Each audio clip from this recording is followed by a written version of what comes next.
Karibu sana kwenye makala Chapa Kazi Kazi ni Kazi, na mimi Nathan Opanda ama presenter Babu G kwenye mitandao ya kijamii. Leo hii tunakutana na Salim kutoka kaunti ya Bungoma karibu na chuo kikuu cha Kibabi, ambaye anapata pato lake la siku kupitia kazi yake ya kinyozi. Salim anaeleza japokuwa alisomea wanahabari, wahitimu wengi hawana kazi, jambo lililofanya ajiajiri mwenyewe badala ya kuketi na kusubiri kuajiriwa.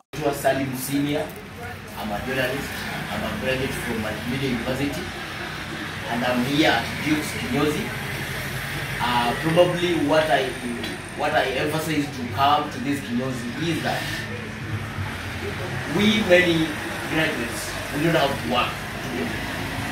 Na sasa sisi kwa hii ulingo wa uhairishaji wa sanaa, sisi wenyewe ndio inafaa tujitume.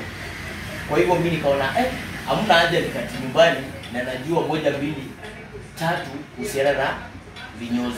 Kama kawaida, kila kazi huwa na changamoto. Anaeleza shida anazokumbana nazo kwenye kazi yake ya kinyozi.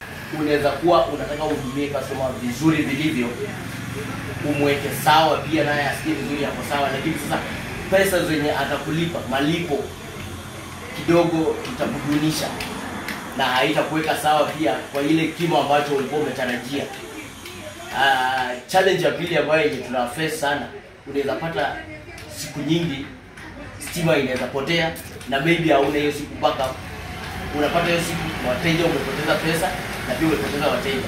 Najua stima ikipotea leo na ipotea tena kesho, mteja mwenye amekuja leo tena apate tena kesho stima haipo, definitely atatoka aende. Hiyo ndio challenge mimi najua nyingine. Alafu challenge nyingine ni some of these machines that we always use. These machines, kuna zile zenye ni original one na kuna zile zenye ni ipo, tunasemaga ipo kwa lugha ya mtaani ni ipo, those fake ones.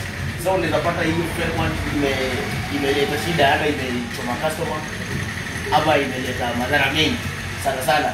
Na sisi vile tunafanya hii kazi kwa vinyozi, tunajua tuko na lengo kuu.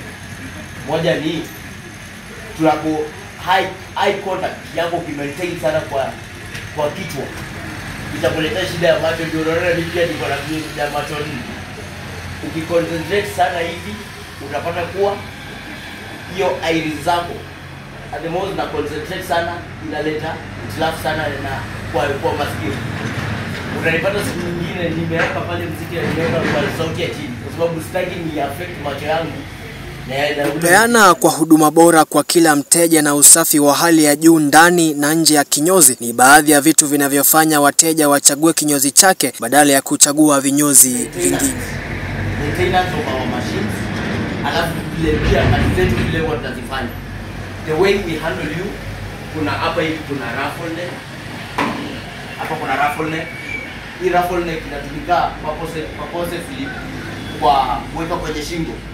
For example, kama mtu yuko na skin disease, hii tukishakuwekea kwa shingo utapata ule ugonjwa. Ya pili, niko na surgical. Hii surgical natumia kuoshea machine. Hii nikioshea machine hata kama mtu ako na wounds, hii surgical ina clean those wounds na unakuwa sawa. Ya tatu, niko na shampoo. Niko na shampoo pale. Hii shampoo nikishamaliza kukunyoa vizuri, nitakuosha nayo na warm water. Warm water, yani nakwambia warm water ina maana kwamba maji moto, si maji tu, maji moto. Alafu niko na aftershave. After nimekosha na maji moto, niko na aftershave, nitakupaka hii aftershave. Hii aftershave inafanya ngozi yako inakuwa nyororo. Kama umenyoa huku kando popote vile mimi nimenyoa hivyo, nikikupaka hivyo kando hivyo, ngozi yako inakuwa nyororo, utakuwa na issue. Bado niko hapa hivi na manukato.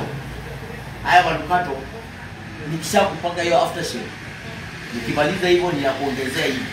Nikishakuongezea hii, ngozi inakuwa nyororo zaidi, hata nywele zitagilita. Wewe mwenyewe ukitoka hapa nje unanukia vizuri.